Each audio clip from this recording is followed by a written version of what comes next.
I just wanted to ask you, how many electronic devices do you have, like phones, computer? Oh my God. Definitely more than 10.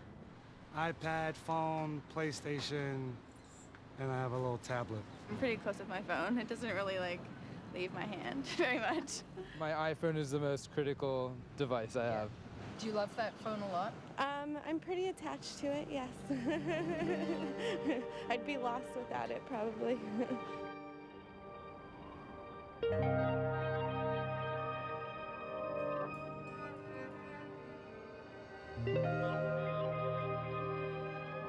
I'm also attached to my phone, my computer, my tablet. And it amazes me how, in just 20 years, they've completely changed the way I live and communicate. Our devices are sleek and elegant. We store our lives in a beautiful cloud.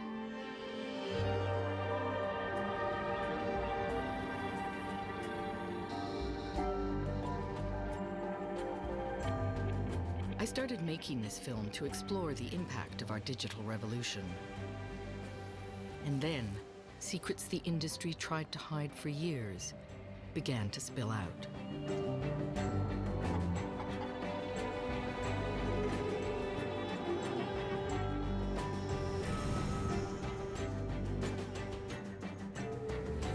How our electronics are made and unmade is dirty and dangerous.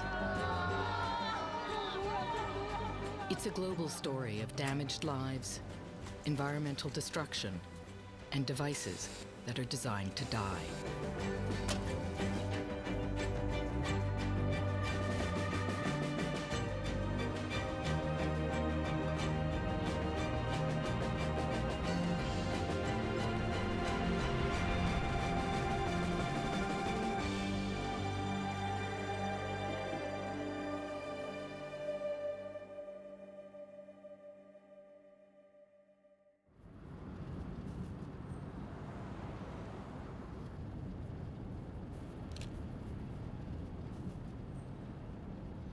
In China, massive industrialization has put huge pressure on our ecosystem and on the environment.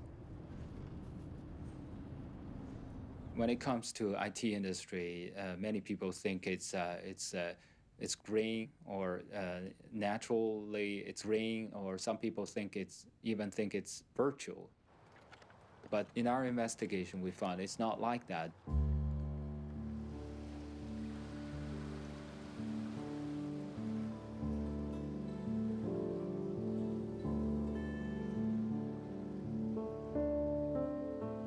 This pollution is having all kinds of different consequences, but I think that the top impact, the biggest impact is on this public health. We have nearly 300 million rural residents who don't have access to sufficient safe drinking water.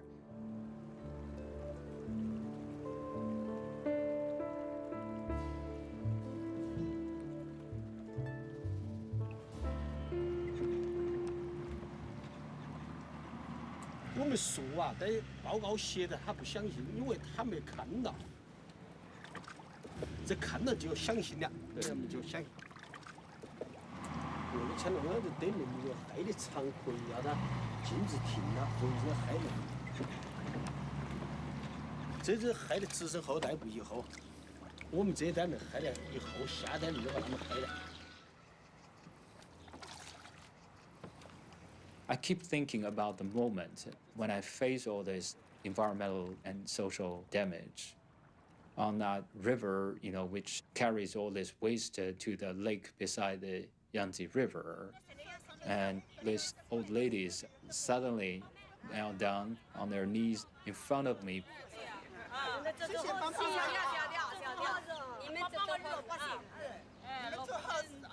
I don't have any sort of government administrative power, don't have much financial resources to deal with this.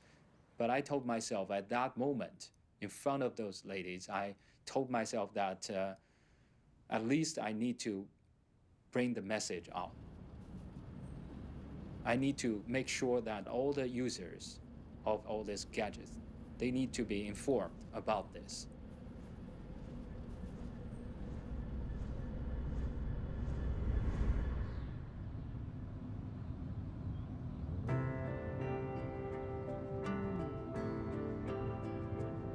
You can see the farmland here. This is what this valley used to look like. Just full of, this was the richest agricultural valley in the country. You can see why people, once they saw this, wanted to live here.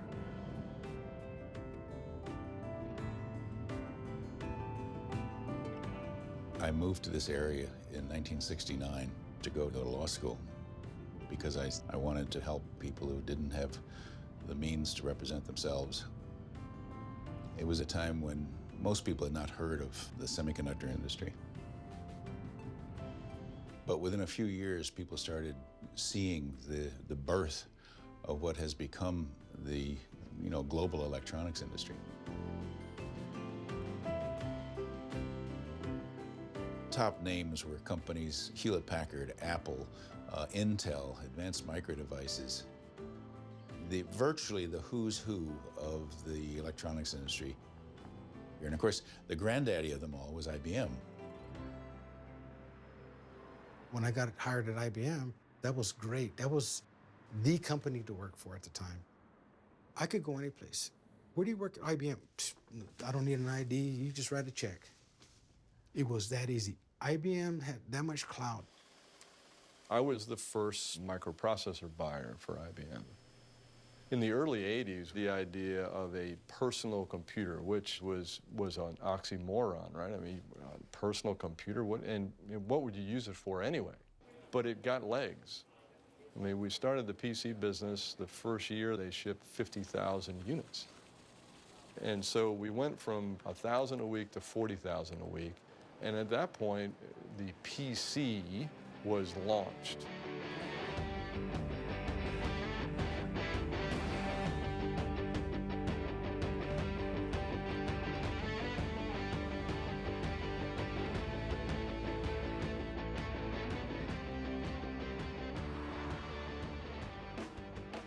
From almost the very beginning, you heard electronics and semiconductor production was a clean industry. They said it was as clean as a hospital. But what they weren't telling people was that it was really a chemical handling industry, and that the magic of making these microcircuits relied on the use of hundreds, if not thousands, of very toxic chemicals. And that's why they have clean rooms. That's why they have bunny suits to try to protect the chips. It was never designed to protect the workers. It was always designed to protect the product itself. Oh my God, there was a lot of different chemicals. I built disk drives. We'd have to strip them out, and then we'd literally have to dip them in sulfuric acid. And with a sponge, and just with sulfuric acid, I didn't know what it was. I just knew it stunk really bad, and you couldn't get it on your skin because it would burn you like nobody's business. What happened was people started getting sick with very strange kinds of illnesses, things that didn't seem to make a lot of sense and didn't seem to hang together. But increasingly, as this happened more and more, there was a small group of people that began to think that maybe this was related to the chemical exposure on the job. Want to put music on? Yeah. All right, go on. Turn on the music for Mom. Put some good music on today. Right there? Right there. Okay, put this on, Mijo. Here's your thing. I charged it up. All right. You gonna sing? Yeah. Okay, go. Are you happy birthday? In 1975, I was 18 years old, and I started working in the electronics field. I went to Spectre Physics, and they just hired me just like that. I was making the end of the laser, and I would have to mix up this chemical, and I used to call it green gunk, and get the consistency, and then put it into a spray gun, and I would have to heat that up after I glued it on together. That was just all day that I did that. Yvette didn't know the material she was using turns out to be probably in the vicinity of 50% lead oxide. She didn't know she was exposed to lead. They didn't tell her that. I got pregnant with Mark in 1979, and that was full term, 9 months, and we were just really happy about it. Okay, good man. Hey, that was a He good doesn't one. even know to cross the street and not know a car is coming to stop. Two hands. Going to the restroom, you know, I have to go with him in there. So I have to assist him with everything. Who's number one? Marcus. You better know it, huh? If I knew what I know now, I would have ran out of spectrophysics at the time. It was unnecessary. It just, it breaks my heart that I could have avoided this. There you go. We are filing a lawsuit against her employer. And it's a lawsuit for her son, who was born with severe developmental disabilities. And it's a suit for concealment of systemic chemical poisoning in the case of Yvette, and for the direct injuries to Mark. Mark's condition isn't like a cold, take antibiotics and you're going to be fine in 5 days. This is lifelong. Your love just overrides all that. And you do what you got to do. To this day, I still do that. I'm sorry, getting a little emotional.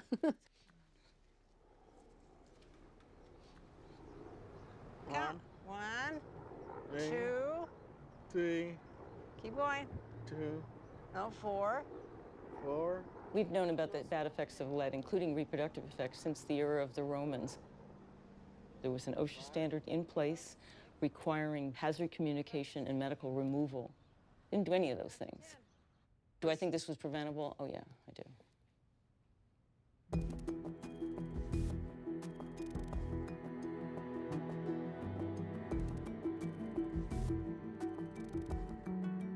I discovered IBM had a corporate mortality file, which they kept for 30 years. And it kept track of the causes of death of their employees. The most dramatic findings were about cancer. For the company as a whole, this was 33,000 deaths that were in this corporate mortality file, so it included people who had worked all over the US. But then when you look at specific plants, like the IBM plant in San Jose, there was some extraordinary excess causes of death. One was brain cancer, another was non-Hodgkin's lymphoma, another was melanoma of the skin, and in the women, breast cancer was 3- and 4-fold higher than expected. That was the heart in this San Jose lawsuit. In a Santa Clara courtroom today, the first trial out of more than 200 similar lawsuits filed against IBM. Former IBM workers Jim Moore and Elida Hernandez say they developed cancer from exposure to toxic chemicals at IBM's San Jose facility in the late 70s to early 90s.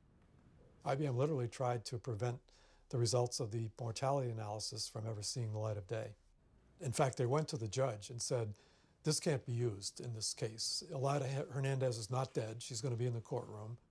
And not only was it not relevant, the judge said it might prejudice the jury if they saw what these excess causes of death were. And so he denied use of it in the court.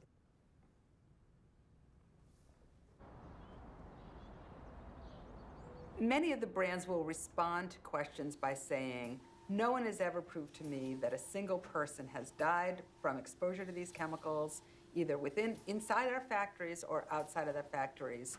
End of discussion. But that's not the way that we approach environmental or occupational health in the world. We are not flying blind here at all, especially on the chemicals at issue here in the electronics industry.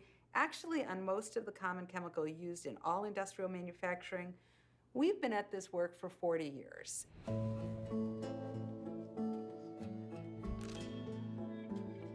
If you look at the publicity generated by IBM, you would think that we lost everything.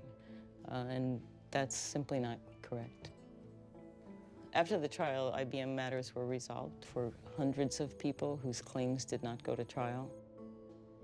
What can you tell us about the settlements? I'm not going to be able to talk about any of the resolutions of the cases, and I won't. Can you give any details at all? Did you have to agree not to reveal the details as part of the settlements? All I can say is the matters were resolved. That's what I'm allowed to say.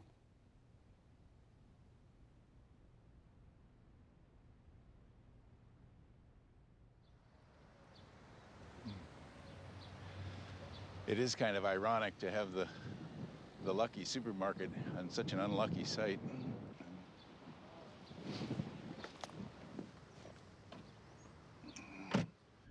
This whole area was a contaminated site. It still is.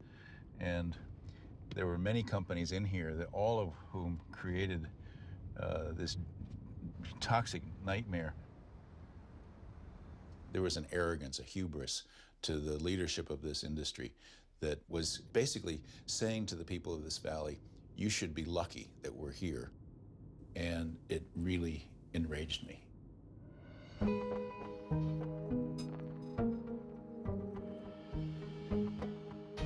Here in Silicon Valley, chip companies and the other electronics production companies used hundreds, if not thousands, of toxic chemicals.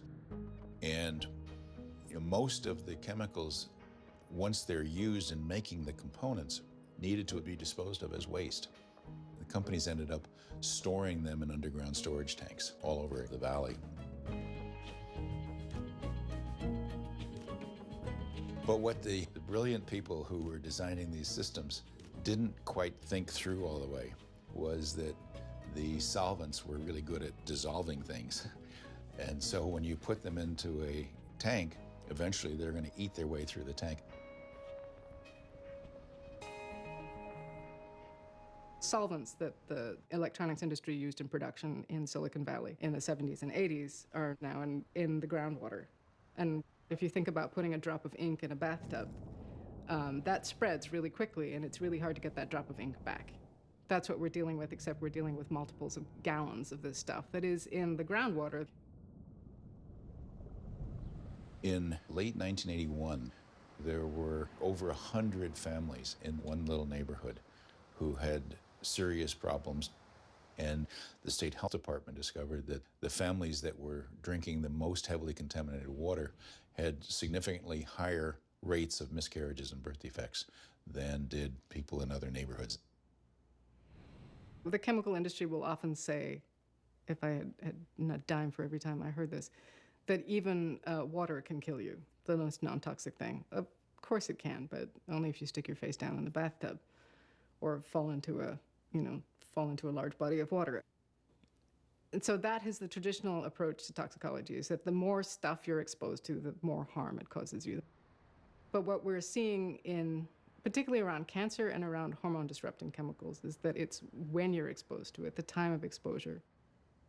So if you're in third trimester and you get even a part per billion or part per trillion exposure, it can actually cause significant damage.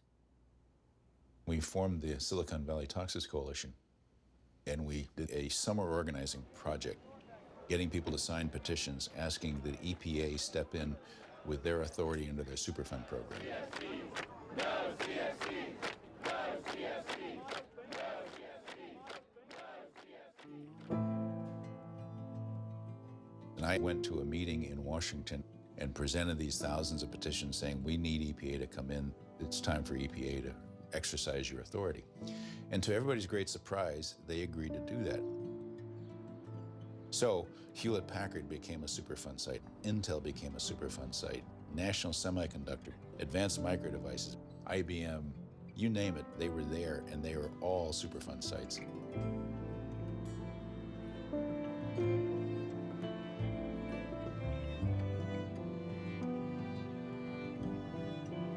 The cost of cleanup for IBM, as well as all the other companies, has been tremendous. It's an enormously slow and tedious process. If you look right over here also, this is a major residential neighborhood just directly across the street from this industrial site. Most of the people living here today are unaware of this huge toxic plume and those same chemicals that are still right under where we're standing are now beginning to seep back up out of the groundwater through the soil and are actually coming into the offices of these software engineers at Google. And this is the one that EPA said might take 300 years to clean up. This is so complicated, the devastation is so enormous that we're really talking centuries of cleanup, not just years or decades.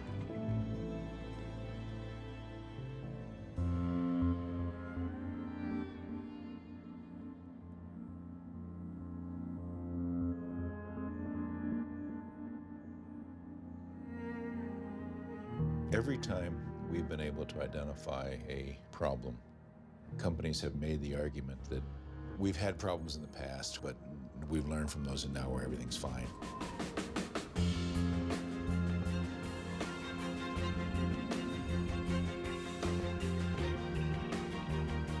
The problem is that it just keeps reoccurring. When companies started moving away from Silicon Valley to China, I think that they've been only too happy to have the government off their back. The Chinese government made an offer to multinational corporations that they couldn't refuse. You need land, and you need money, and you need government approval, and you need lots of people to put it all together. Well, they have all of that in China. It went insane in the 90s. I look back now and just kind of shake my head and say, how'd that happen? Don't sleep, don't speak, keep your thoughts pure and neat, keep it simple. You know, I really wish you could just give your cluttered mind a rest. God's feeds you the millions of fishes and such a special hell. I've seen that there's always some black hawk there who tries to zombie. Just when you tricked your mind to forget to remember, somebody comes up. And we are calling it iPhone. Today, Apple is going to reinvent the phone. If you look at the launch of the Apple V, they were making 10 million in 1 week. So, I mean, how do you wrap your head around these numbers?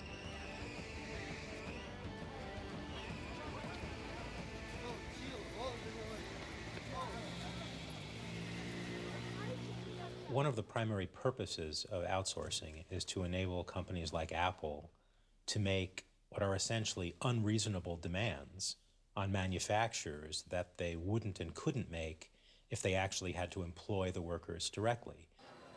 Apple doesn't have to worry about what it means to workers when they insist on a tripling of the pace of iPhone production. 整个电子行业的工人像是都是这些工人呢，他们的那种学历都是初中到高中。然后呢，另外一方面是这样的，是穷困贫困，然后你要出去工作之后，你还要加班，拼命加班才可以存得到一点积蓄，要不然的话，你连维持你的生活都不可能。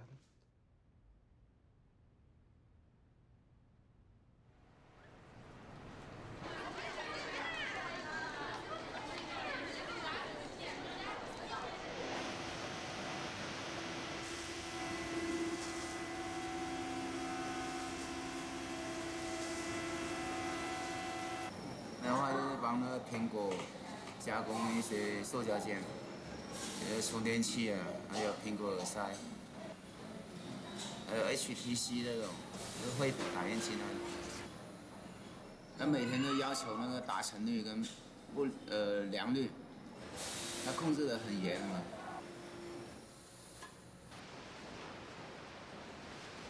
你就是压力大吧。 稍微有一点不良品留下去的话，就会被我们老大就会挨屌。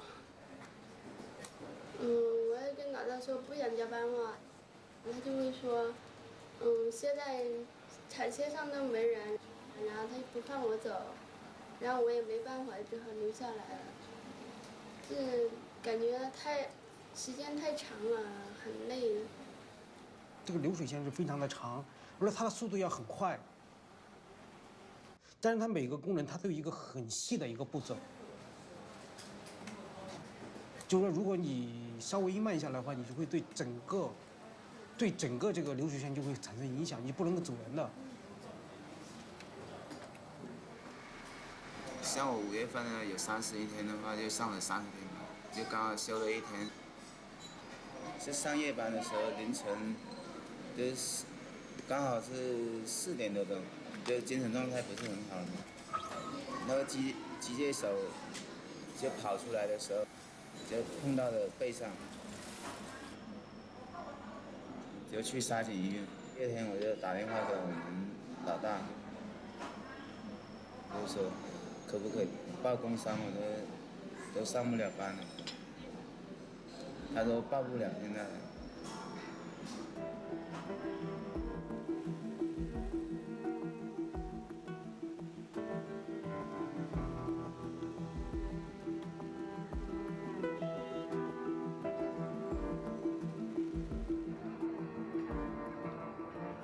那个富士康它只能采取一个非常严格的一个管理体系，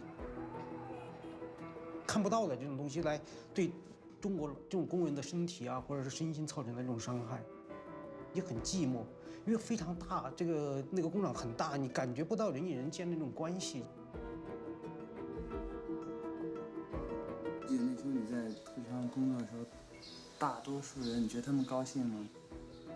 反正每天都是工作，工作完了都很累呀。因为反正一天12个小时，挺累的。有休息吗？几乎没有休息。一周工作几天？7天吧。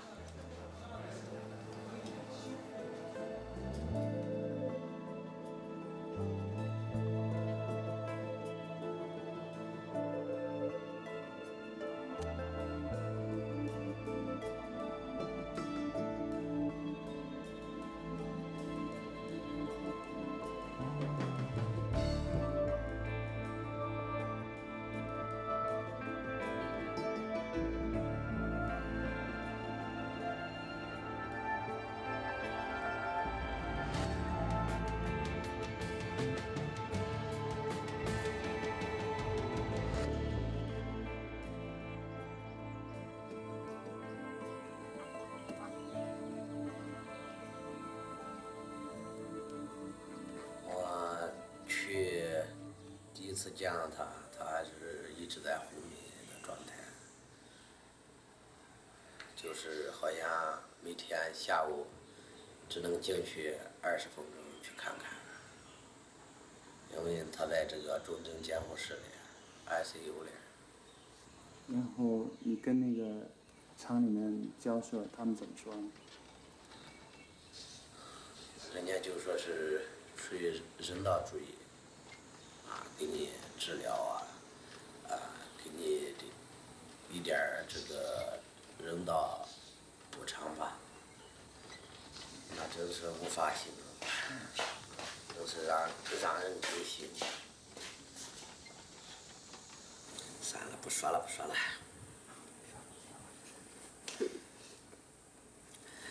说出来不好。今天回过头来看这些事情，你对富士康有什么看法？什么跟你评价？我没想过这件事。听，你对将来有什么想法吗？没什么想法。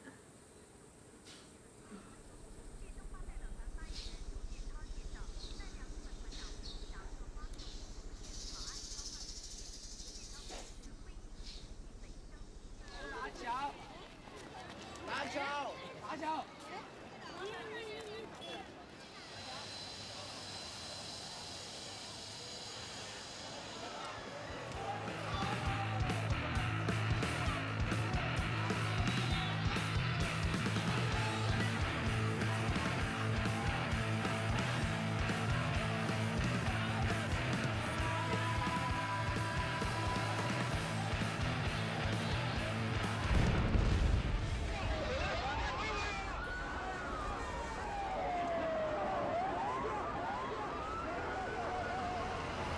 今天晚上发生在成都富士康车间的爆炸，最新的消息是2人死亡，16人。Workers died and 15 others were injured after an explosion at a Foxconn factory in Chengdu, southwest China. 事故的地点是工厂区3楼，生产平板电脑、铝制材料后背的打磨生产。 The accident occurred at around 7 p.m. in a polishing workshop and appears to have been triggered by an explosion of combustible dust in a duct. No one should be surprised that aluminum dust, if it's in a high enough concentration and there is an ignition source, it will produce explosion and fire. This is a hazard which is extremely well known. So the fact that Apple suppliers had an explosion in Chengdu in the plant means that they had very poor housekeeping, very poor production processes.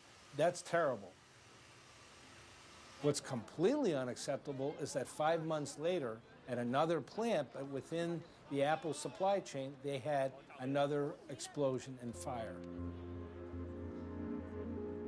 It's outrageously inexcusable that they had a second one 5 months later.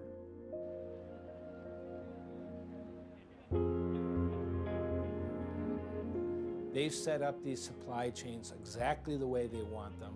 They monitor these supply chains with exacting scrutiny, so they know exactly what's going into their products at every point along the way.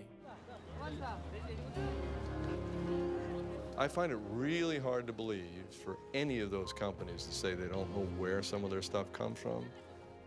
I find it really hard to believe, right? Because they do. Now, they may not want to admit it publicly, fine. You don't have to, but they should know where it comes from. Any good supply chain practitioner knows that.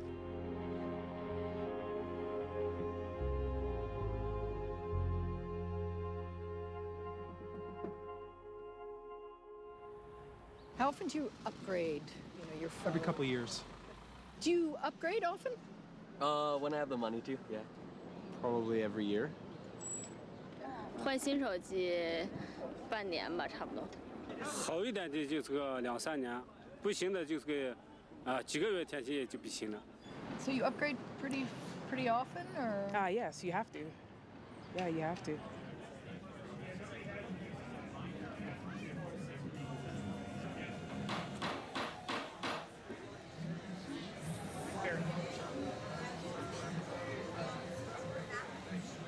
Well, we have a teardown all-night fix-it of the gun, so it'll show you how to disassemble the whole thing. Yeah, absolutely.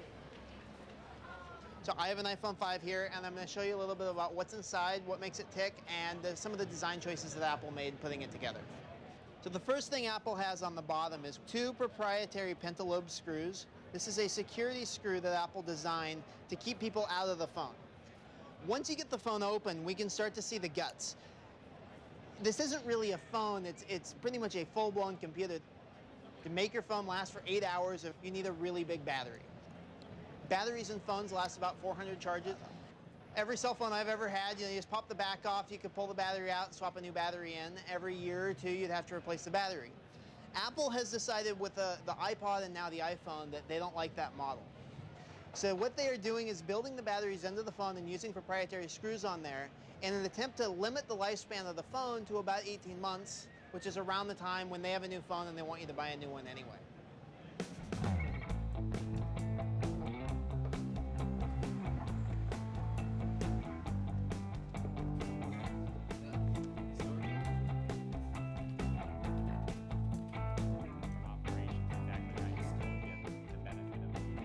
iFix is a company that wants to see everything get fixed, so we show people how to fix things and provide the parts, tools, and guides to enable them to do so. Helping everyone fix everything. So that's the challenge. It's a big challenge because there's millions of devices out there. I'd say Luke and I are reluctant capitalists. We get excited selling screwdrivers, even though that seems like a boring product, because we're selling people a capability where they're able to do something that they wouldn't have otherwise. We want to make it simple and easy for people to repair their own stuff. The amount of raw materials that go into the products that we use are staggering. It's over 500 pounds of raw material go into making an 8-ounce cell phone. So here's an example of a circuit board in this e-waste bin. This is out of a Apple laptop from a few years ago. Even if you make this circuit board in the most environmentally friendly way, it's still going to use a ton of water, probably literally a ton of water, lots and lots of materials. So we got the new MacBook. What do we know so far? Processor bump and a flash speed bump. Brand new MacBook, nothing is different. I mean, you can get in, you can get the battery out. The electronics industry is closed in ways that traditional American manufacturers aren't. They're selling you a thing and they're saying, well, you have it, but you don't really own it. There's no way we're ever going to sell you a screwdriver to be able to get into the phone. Ford would never sell you a car and say, we're not going to make tires available to keep your car running after 30,000 miles. You have an entire ecosystem, an entire industry that's built on secrecy. And we're one organization that's trying to pry open the hood a little bit, show people what's inside. And we've kind of been conditioned by manufacturers and brands to leave yourself on the outside. Don't worry about the details. We make this product, we give it to you, and you just use this product. And when it stops working, you go buy a new one. They're pushing us into a model where products are completely disposable. Globally, we manufactured about 1.6 billion cell phones in 2014. And it just keeps going up, and you have to ask at some point, like, what is too many phones? When we originally started iFixit, it was just a way to provide people with some solution to fix broken devices. And over time, we've realized both the manufacturing and the environmental problems are a huge concern.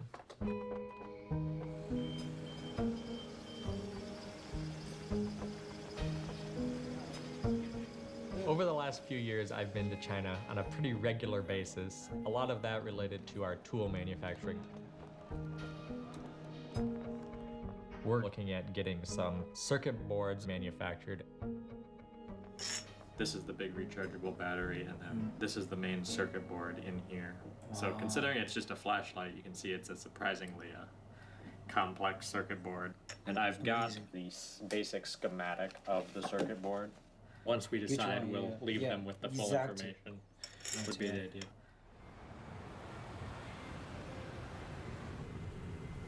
Finding the supplier that is environmentally friendly, has good quality, and has reasonable pricing, all three of those at once, is probably going to be a challenge.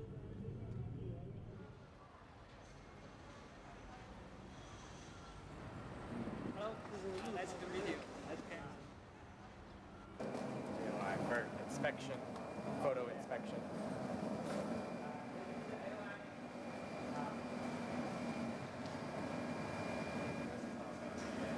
Visiting factories, we've found that it's surprisingly effective to show up on short notice.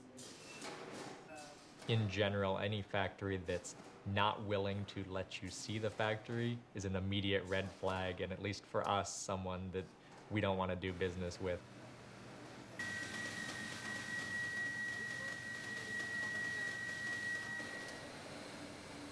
This is the big line in the factory, so this is where they're etching it, bringing all these nasty acids and other chemicals in. You've got a little bit of acid leak here. You can see congealed acid on the outside of the machine.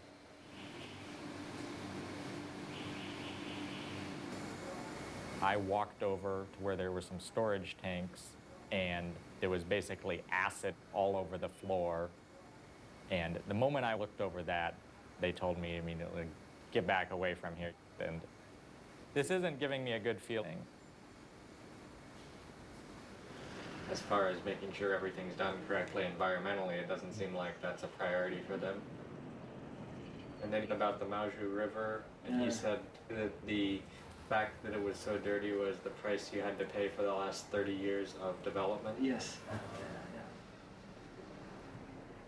So yeah, don't want to buy from them.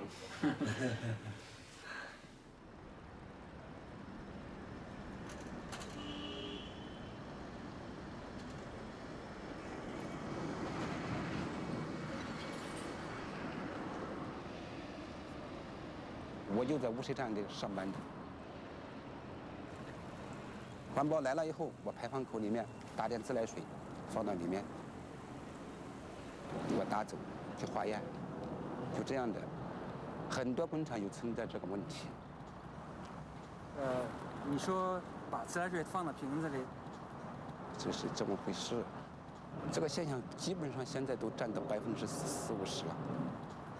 但是我了解，我在这个毛州河工业区啊，还有那个江边那边那个工业区，它这个水呢，全部都流到这个河道里面，全部让起来了。但是你老板罚款，你老板也有刑事责任的。但是你这个，如果我们处理员工，就是最低3年至5年徒刑，就是这个事情我很害怕的，文化要说明白这个道理，因为风险很大。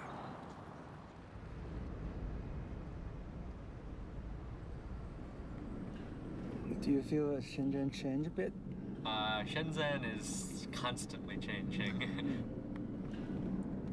A lot of industrial parks here and there. Spend a lot of time traveling to get around Shenzhen.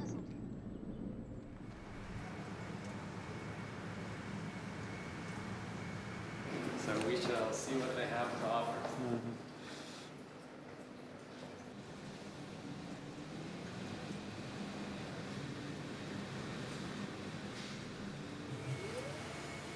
This is definitely the most professional of the factories visited.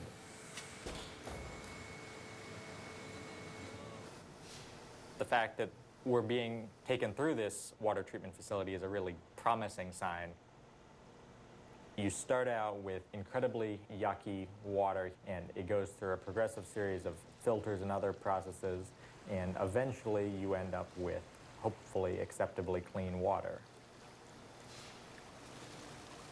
The coolest thing, when the water is come through the treatment facility, some of the water comes out and dumps into this fountain. And they have fish in here, and the factory owner said, well, they know the water treatment's working okay as long as the fish are still alive. A little unfortunate for the fish, because if something breaks, maybe the fish die. So the factory general manager specifically said to me that lots of the Chinese customers they have don't like the fact that they've spent all the money to do the water treatment because it adds to the cost of the board. But it's clear to me that this would definitely be the factory to buy from of the ones we visited.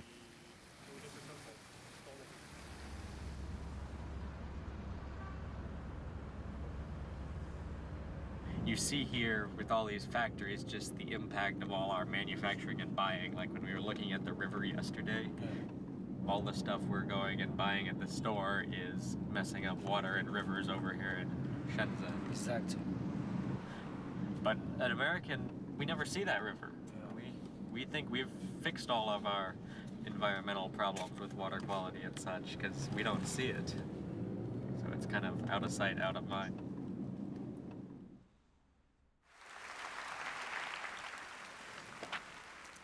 This is the 2015 Skoll Awards for Social Entrepreneurship. From the Institute of Public and Environmental Affairs, Ma Jun.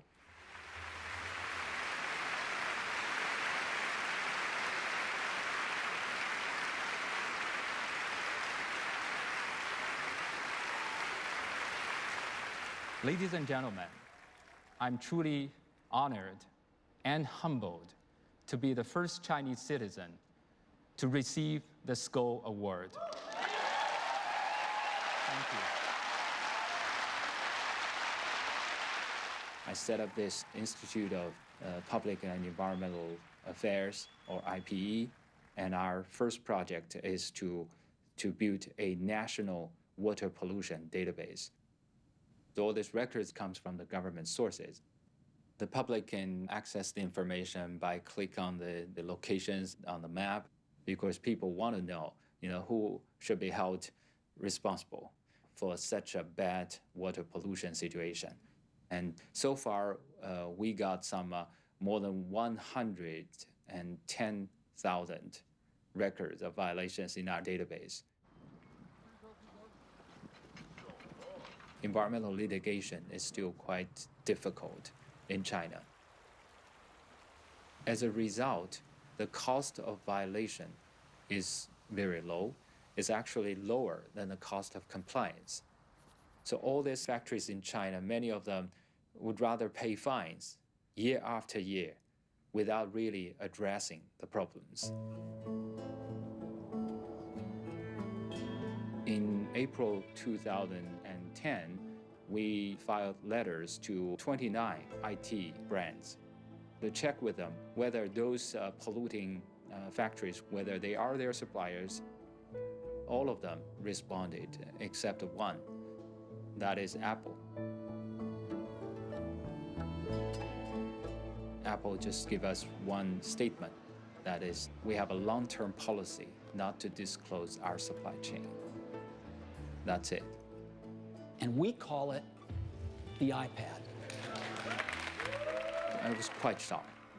I can't accept that because, I think that you could have your own culture, you could make your own policy, but when your operation is having an impact on the health of other people, you can't say that I've made a policy not to talk.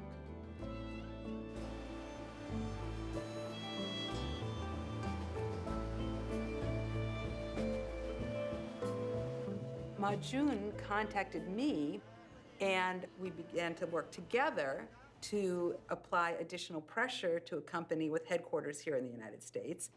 Ma Jun singled out a number of facilities that he believed were in Apple's supply chain that had had a very heavy environmental impact in their locality.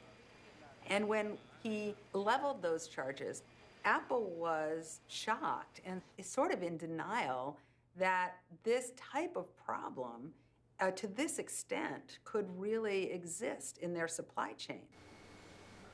I think it's important to understand that this is not just about Apple.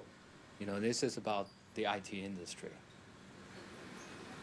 They all share printed circuit board manufacturers. They all share chip manufacturers. Despite their audit protocols, there's a lot more talk than walk on environmental impacts in the supply chain. You say to yourself, how could they not know about any of these problems? But it's all what you ask and it's all what you look for. So if you're there and you have a checklist of what you need and you need it now, and that checklist does not include what's going on at the end of the pipe of your wastewater treatment plant, it's actually conceivable that you know exactly where it's being made, you just don't know exactly how it's being made and what the impact is. That's what's going on, not just with Apple, but with all of these companies. 40 years of operating the Environmental Protection Agency in this country, these are American-based companies. Hard to believe.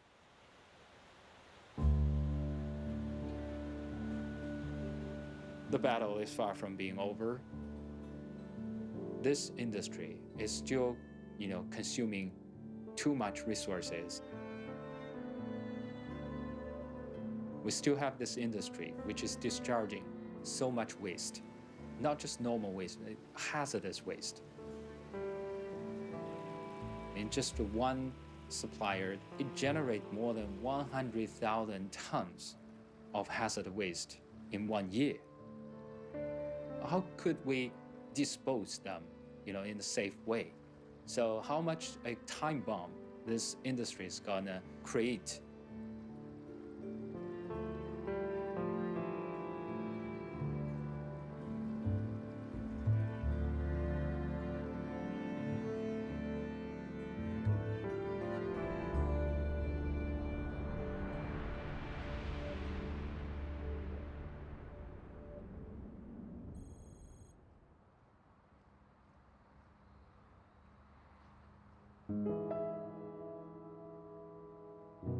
.106 lung cancer,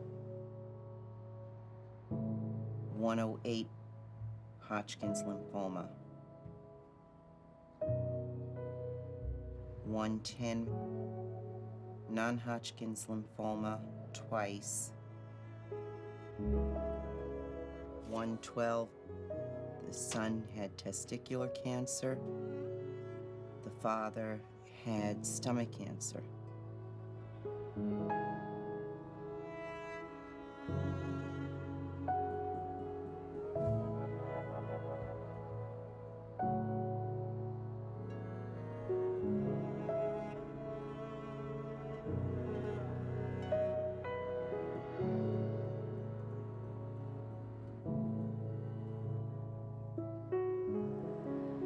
I found out that IBM was responsible for spilling a lot of chemicals.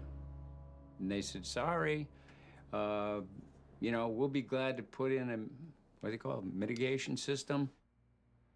The way they do is they seal the floor and then they put this system in the formal basement. The idea is they're sucking the ground vapors, and we can only go on what they tell us. They tell us that these vapors go up through that pipe and then come out and immediately dissipate. And I said, you know, come on. You know, you can best believe I don't put my garden over underneath it because it's got to go somewhere.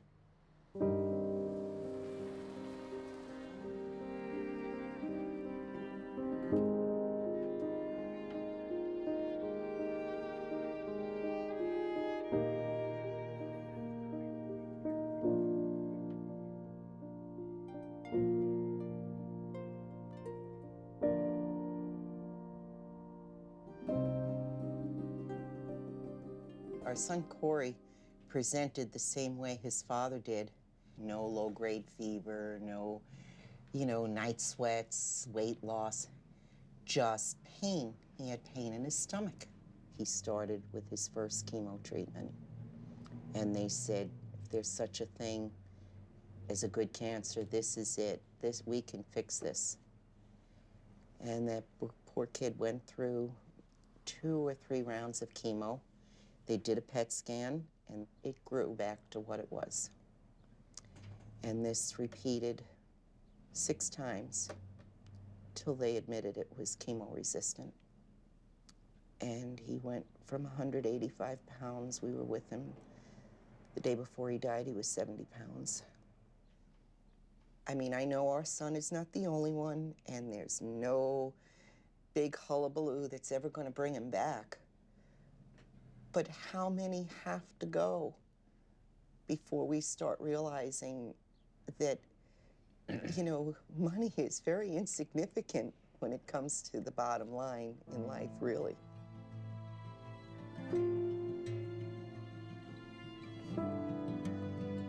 I brought this diagram to one of the first town hall meetings. I'm a nurse, and I was concerned because I believe there's a total of 16 houses, and there were 12 cases of cancer in them. I'm sure there's other cancer cases. These are ones where we knew the people personally. You know, IBM can do all they want, but I don't think anything they're doing could ever change the impact of what has happened in our lives.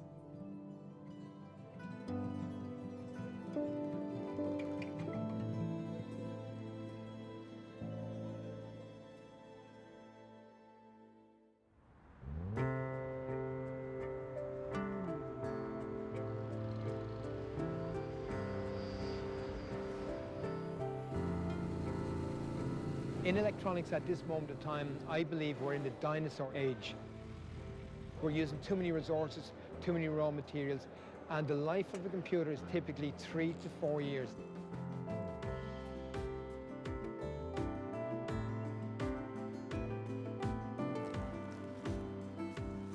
We're a small company in Ireland, and our mission is to produce a fair trade computer.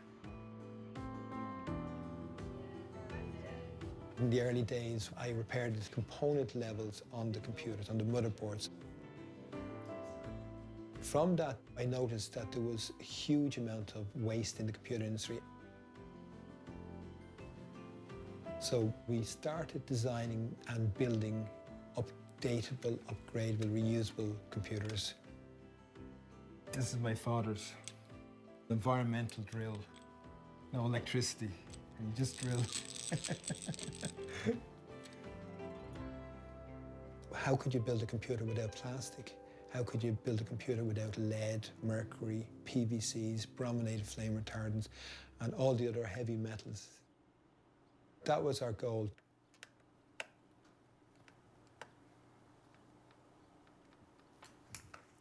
The material we use is wood. So it's technology of 100 years ago, but it's perfectly good. Our computers will last 7 to 10 years because home users, non-technical people can repair and replace. I'm now replacing the memory,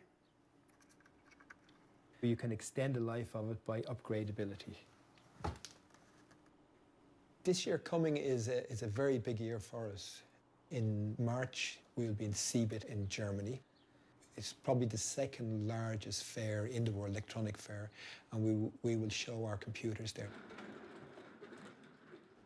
The problem is the laptop, which is just a prototype stage. I'm trying to get a manufacturer that will produce it at a reasonable price. The volume is minimum 5,000 plus. That's the only way, you know. Once you're beyond 5,000, you now have a factory, you're running a factory. Yeah. But Well, I think it's great that we're having the launch at the CeBIT, especially with the delegates that are going to be there. It's a great opportunity for them to see the product. I think it's all about the message. We're doing all the right things. We're the only people doing it. We're leading by example. We're a small little company showing these things can be done.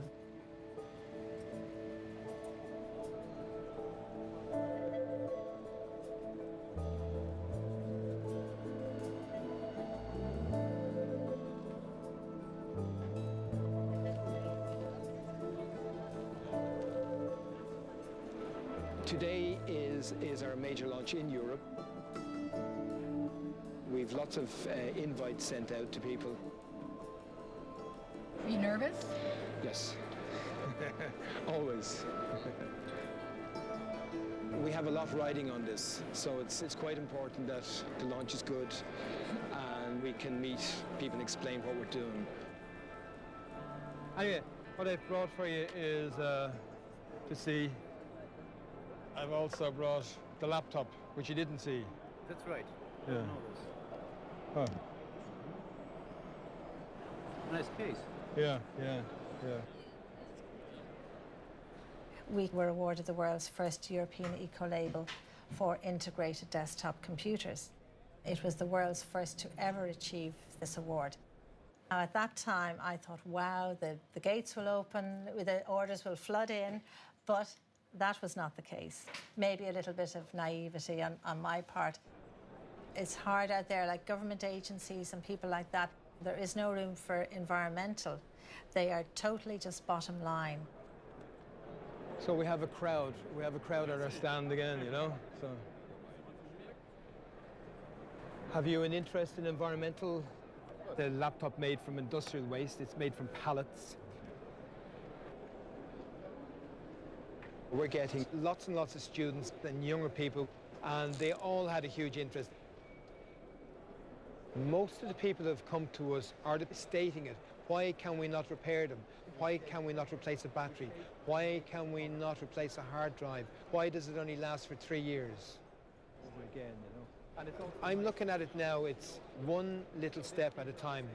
So what we need to do is work harder, build more computers, and get people to join us.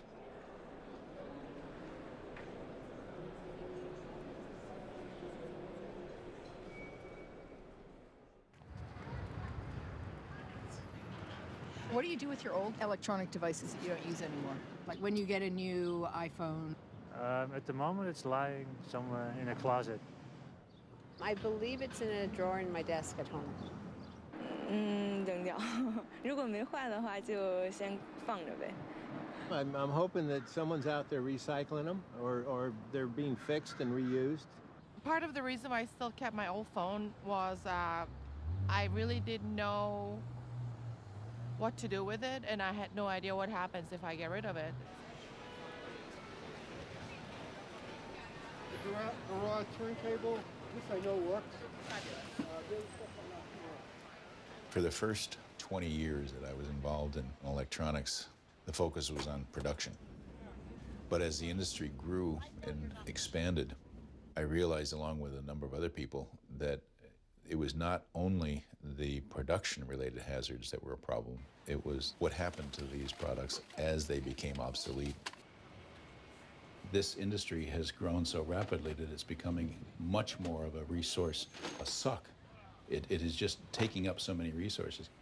We have to find ways of reusing our devices.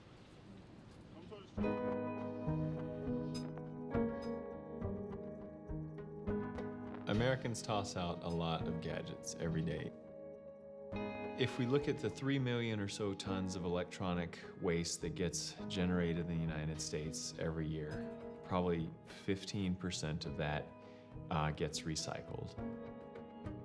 And some percent of that gets recycled in a responsible fashion.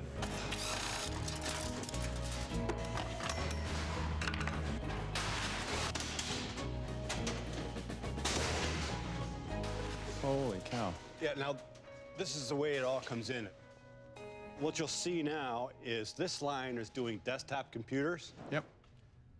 Lisa's working on one right now where she'll take the whole desktop computer, take it down to the parts. So you see the parts are in the boxes. Right. We've got wire, plastics.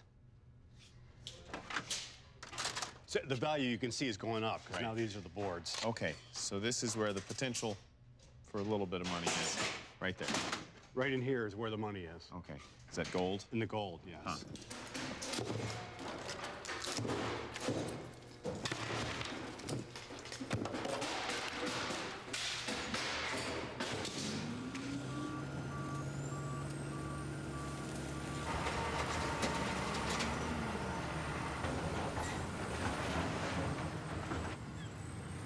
We have very little relationship to our garbage here.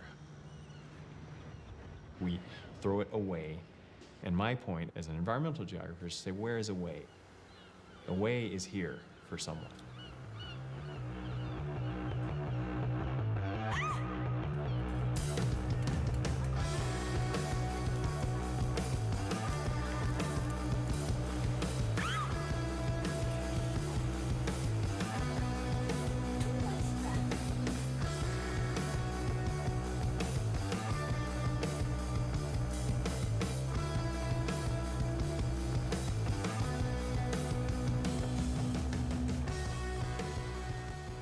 就看到CCTV 的一个电视节目，报道桂屿电子垃圾拆解的问题。因为就是我根本不相信，怎么会有人用这样的方法去拆解电子垃圾，造成如此严重的污染。我们就开了一个车，就几个人就到桂屿去，因为桂屿离我们那里坐车的话也就40分钟。当时就看到，的确是桂屿都是电子垃圾，真的非常惊讶。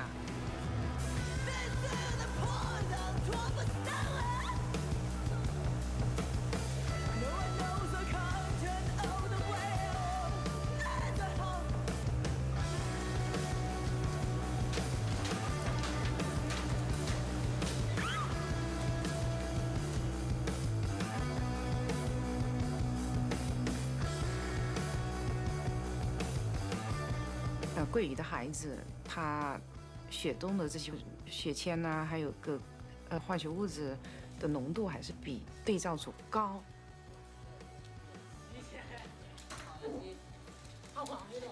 这来说，就说铅它没有一个安全值，就不管是在什么水平，只要它有铅的话，事实上它对人体都是有害的。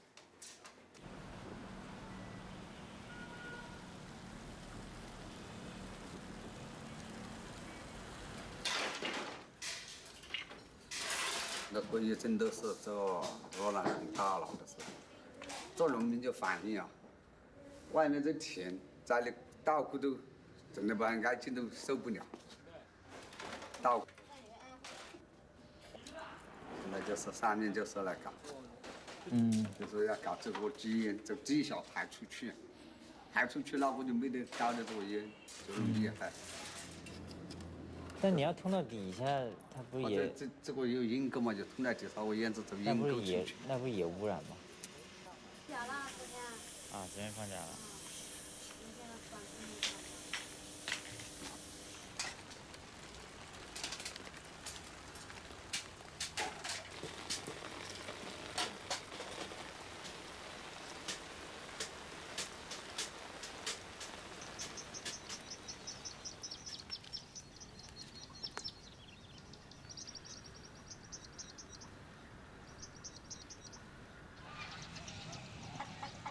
其实都是相互影响。那你空气，你这些海水，你是没有国界的，它是可以随便去流的，对吧？你这个鱼，它也是到处去游的，那你这个污染了这些海水，污染了这些空气，那说不定哪天就又吹到其他国家去了。所以说实在的，都是会受到影响的。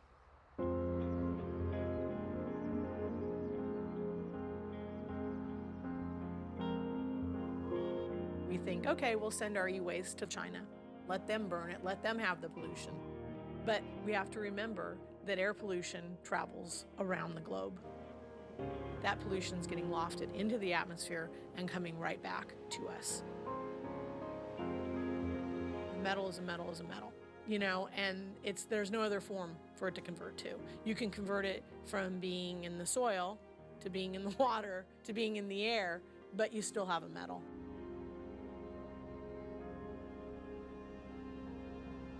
In our work, we fly through clouds and we sample the cloud droplets and we measure their chemistry of each one very fast as you're flying through a cloud. They're flashing as fast as you can imagine on a screen, and we collect all that information. And what we get is what's a chemical fingerprint. In California, with getting rid of lead and gasoline, we've reduced the amount of lead we have. And so when lead shows up, that is one of the tracers that we say, this could be from elsewhere. And we can trace it back in time and say, 4 days ago, this air was over Asia.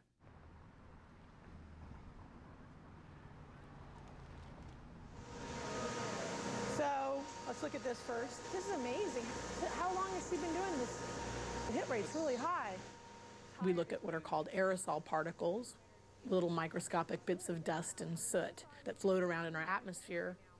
And then we've been using them to understanding how they affect our climate and how they affect the clouds and the weather.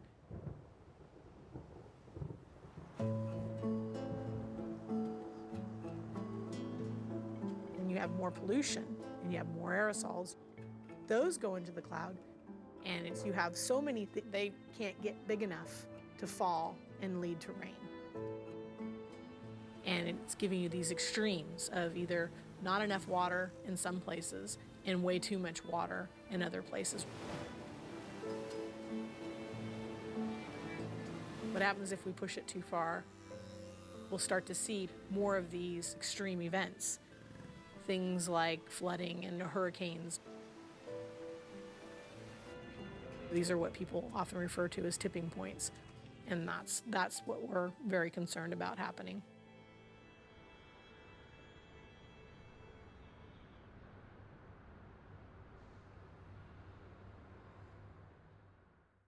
I think people take for granted that the world will always be here for us. It's ours, and so we can just use it up. I'd like to leave something for my kids and their kids to be able to enjoy, and I just see it slipping away. We're responsible for taking care of this planet, and we need to realize that each individual is responsible, and every choice we make every day. My attachment to my devices is more complicated now. It's hard to get excited about the next new model or upgrade, knowing what they really cost to make.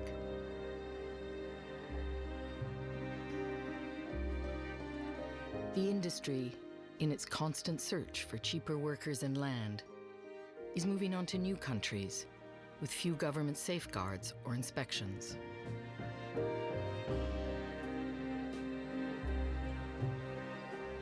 We all have a share in this problem, but we can use our voices and our buying power to demand real labor safety and greater environmental protections. The digital revolution has improved our lives in so many ways. We need to make sure it doesn't rob us of our health and our planet.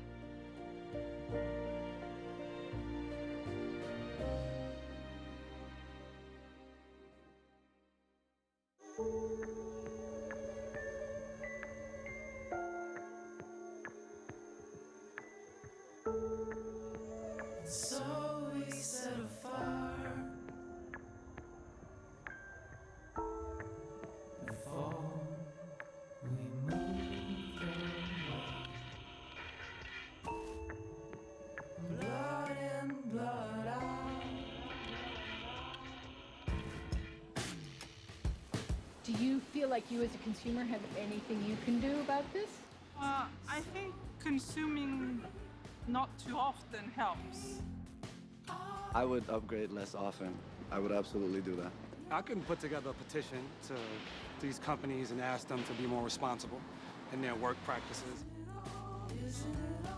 Would you be interested in buying a green phone? Oh, a green device would be great. I would pay actually more for a green device. Definitely, I'd pay for a green phone. I would pay more for it. We already pay more for stuff that we consider organic or ethical. We already do.